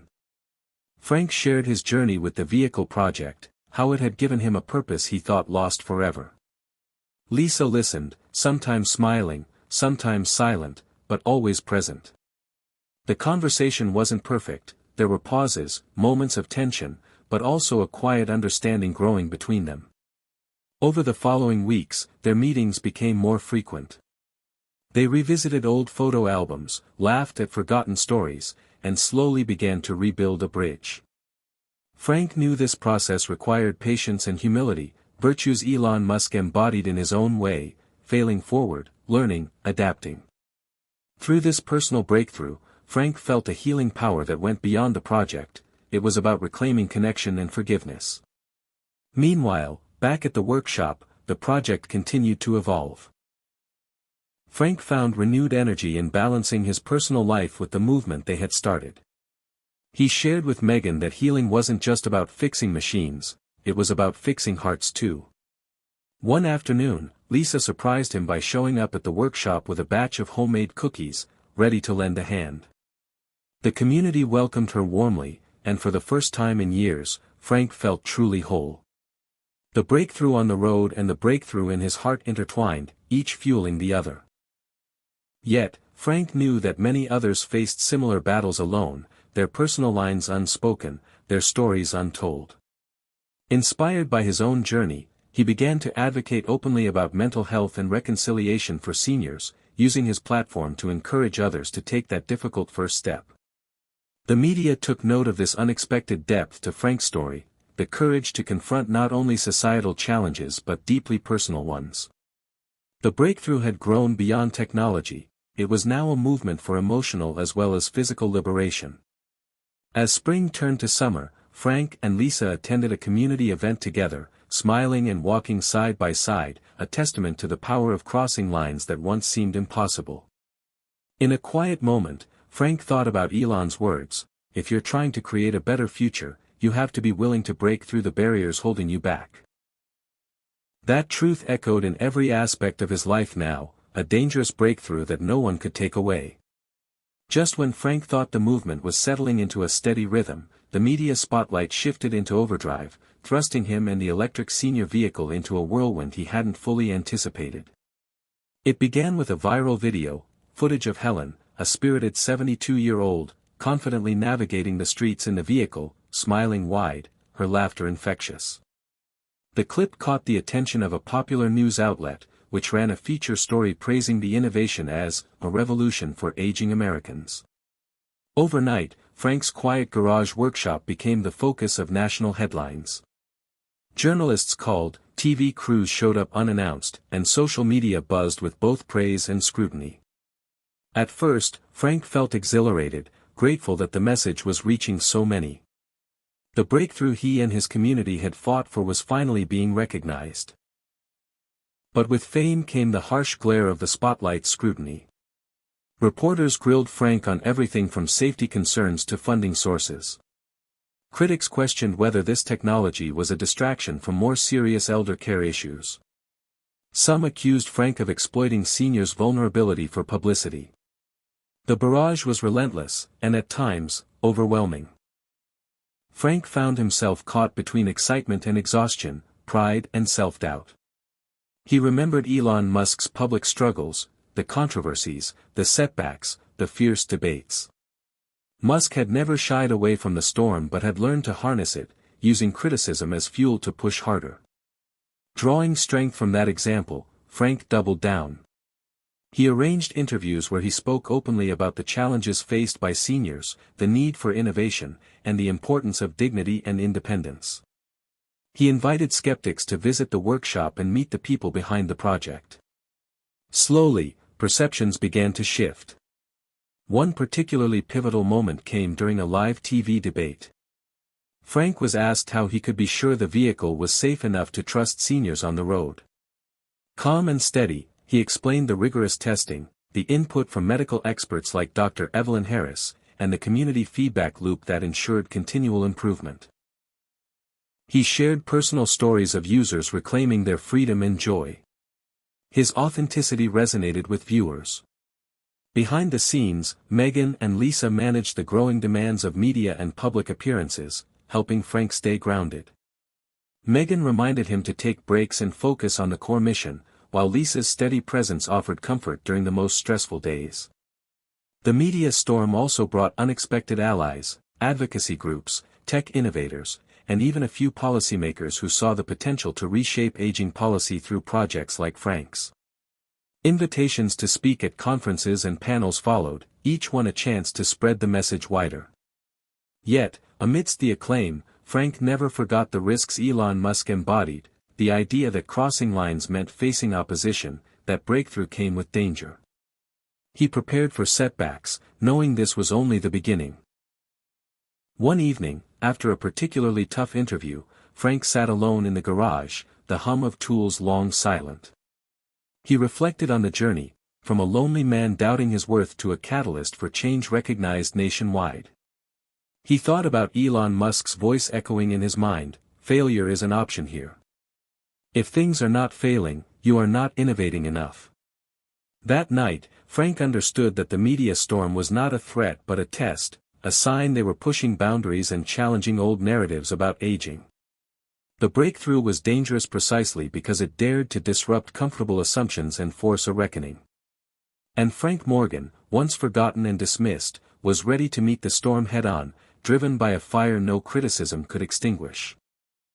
Just as momentum built and the movement seemed unstoppable, reality struck with the cold clarity of a harsh winter morning. The breakthrough Frank and his community had fought so hard to create suddenly faced an unexpected and threatening setback. A major safety incident was reported involving the electric senior vehicle. Though no one was seriously injured, the news spread like wildfire, with headlines screaming about the dangerous new invention and calls for immediate bans. Frank woke up to a barrage of messages, some concerned, many angry, and others questioning if the entire project was reckless. The weight of it hit him hard. Despite all the testing, the hours of design, the careful adjustments, one moment could undo years of progress. In the days that followed, the team worked around the clock to investigate what had happened. It turned out to be a software glitch triggered under unusual weather conditions, a flaw they had not anticipated. Frank knew this was the kind of failure Elon Musk often spoke about, inevitable when pushing boundaries, but it was still devastating. Public opinion wavered, and funding discussions stalled. Frank felt the sting of doubt creeping in, the familiar whisper that maybe he was too old, too naive to lead such a revolutionary effort.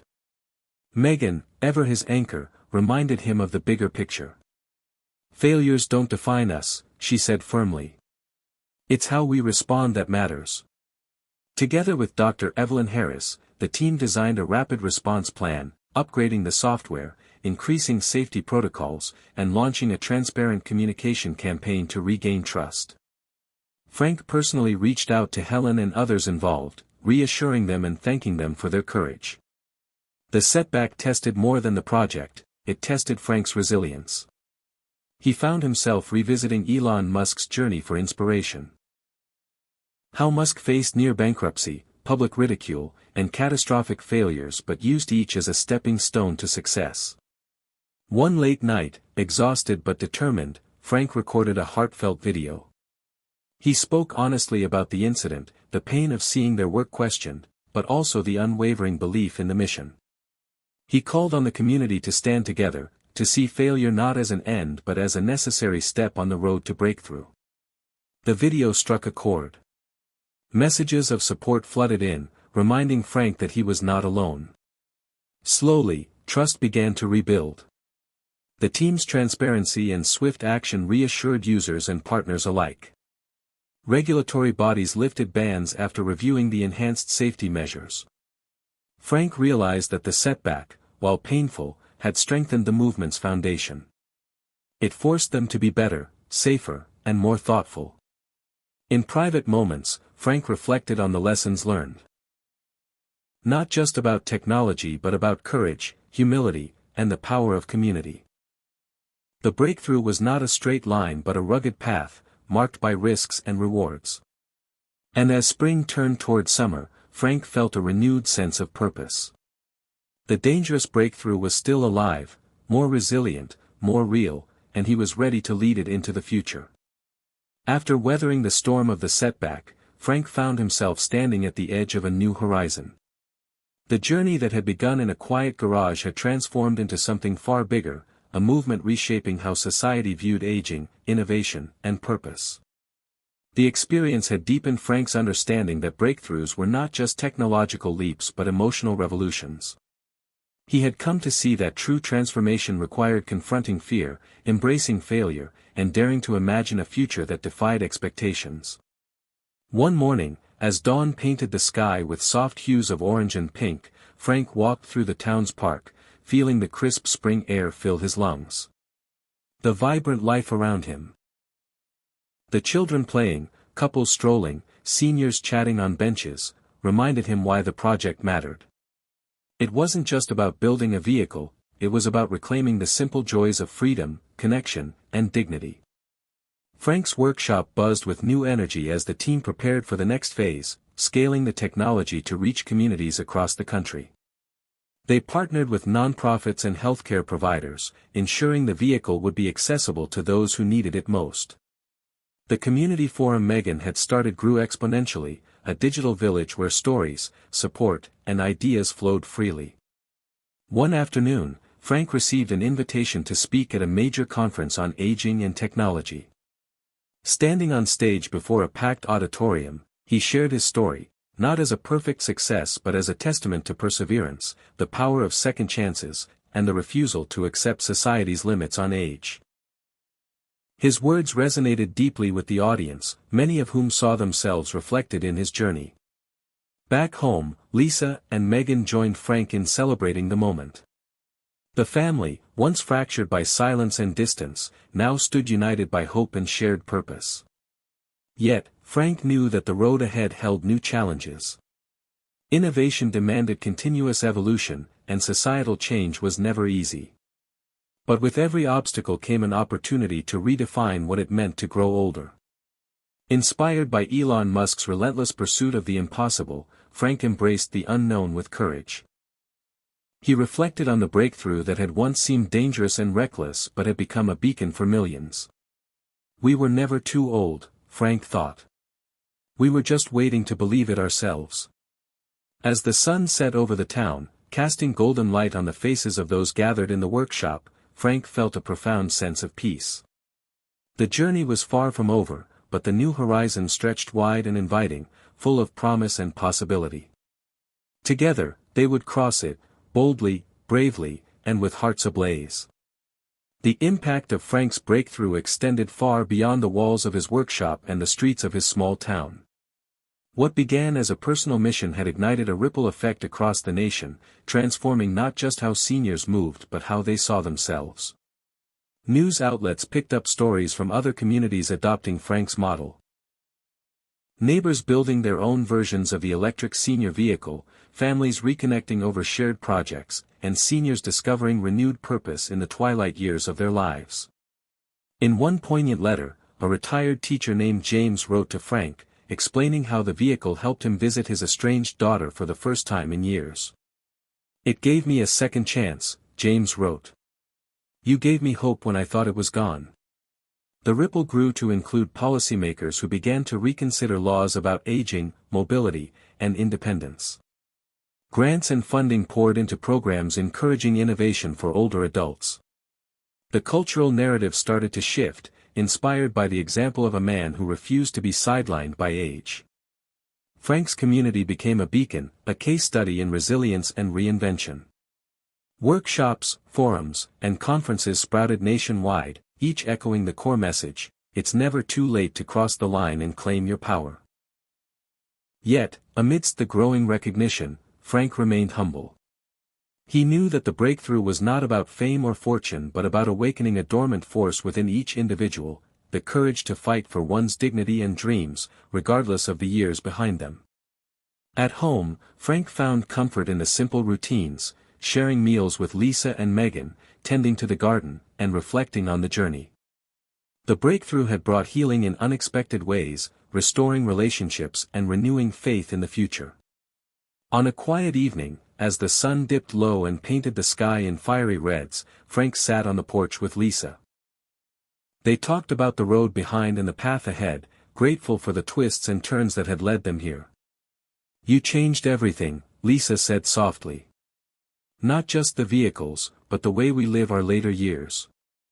Frank smiled, feeling the truth of her words settle deep inside. The ripple was still spreading, touching lives, shifting mindsets, and breaking down walls built by fear and doubt. Inspired by Elon Musk's vision to make life multiplanetary, Frank began to dream bigger, not just about transportation, but about creating a future where aging was a celebration of wisdom, possibility, and continued growth. The breakthrough, once dangerous and uncertain, had become a movement of hope. And as the stars emerged in the night sky, Frank understood that the ripples would keep flowing, carried by every person daring to cross their own lines, fueled by the belief that life's most extraordinary chapters are still unwritten. Standing at the threshold of a new chapter in his life, Frank felt a profound sense of closure and beginning intertwined. The journey that had started with uncertainty, fear, and doubt had blossomed into a legacy he never imagined possible. The electric senior vehicle was no longer just a machine, it was a symbol of hope, resilience, and radical change. On this quiet morning, Frank sat in his workshop surrounded by the faces of those who had become family: Lisa, Megan, Helen, and others whose lives had been touched by the breakthrough. They shared stories, laughter, and the occasional tear, each one a testament to the power of never giving up. Frank's thoughts wandered back to the moment when he first heard Elon Musk's words: "When something is important enough, you do it even if the odds are not in your favor." Those words had become his mantra, guiding him through moments of despair and doubt. He realized that age had never been the barrier. It was the belief in that barrier that held him back. Now, standing tall despite the wrinkles and scars of time, Frank embraced a new understanding: he was never too old to matter, to create, to inspire. His story had sparked a movement that gave countless seniors the courage to cross their own lines, to reclaim their stories, and to rewrite what aging meant in America. As Frank prepared to speak at a national conference, he reflected on the transformation not just in his life but in the hearts of many. He planned to share the message that true breakthroughs happen when we dare to break free from the limits imposed by fear, society, and even ourselves. Before stepping on stage, Lisa squeezed his hand and smiled. "You've changed the world, Frank. And you've changed yourself. The applause that greeted him was thunderous, but Frank's eyes searched the crowd for the familiar faces that mattered most: his family, his friends, the community that had believed in him. He spoke with the raw honesty of a man who had faced his demons and emerged stronger. He talked about the power of connection, the necessity of daring to change, and the beauty of second chances. "We are all more than the years behind us," he said. "We are the sum of our courage, our choices, and our refusal to be forgotten." As the speech concluded, the room rose to its feet, the energy electric and inspiring. Frank knew this was more than applause. It was a call to action, a promise that the new legacy of aging would be written by those brave enough to challenge the status quo. Later that evening, back in the quiet of his home, Frank sat by the window, watching the stars emerge. The breakthrough that once seemed dangerous had become a guiding light for many. He whispered softly to himself, "I was never too old. I was just waiting for permission to matter again." And in that moment, Frank Morgan became more than a man. He became a symbol of hope, proof that the line to a new life can be crossed at any age, and that the greatest breakthroughs come when we dare to believe in ourselves again. Hit subscribe and leave a comment with where you're watching from. This story might just spark a new beginning. What's one thing that always pushes you forward, even when things get tough?